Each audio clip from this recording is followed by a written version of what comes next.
nagpupulbos. Eh, tumawag si Jun sa akin kahapon eh, kagabi. Bakit daw maghahanap ako ng bahay? Ay, andyan naman daw, malapit pa. Eh, pagdating daw niya, gagawain niya yung bahay. Okay, magalaan. Ay, pagdating ko dyan, ayusin ko yung bahay.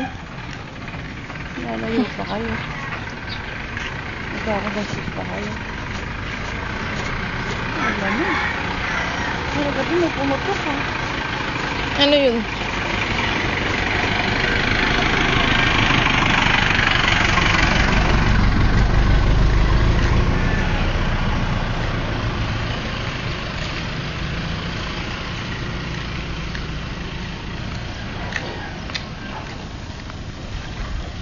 Kaya ng basurero ito.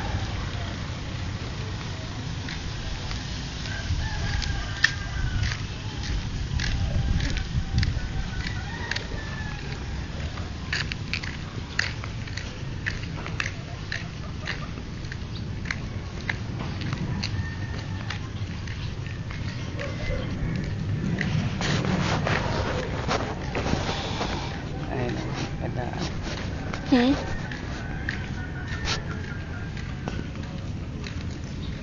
Ang bahay. Malay ko ipopost ko to. O, sino yung tao?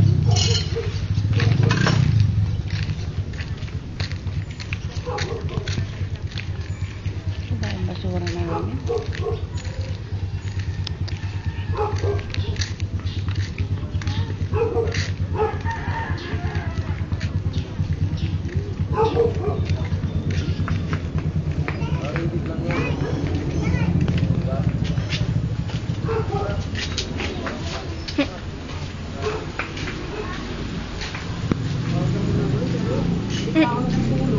Bakit? Matulog ka na muna.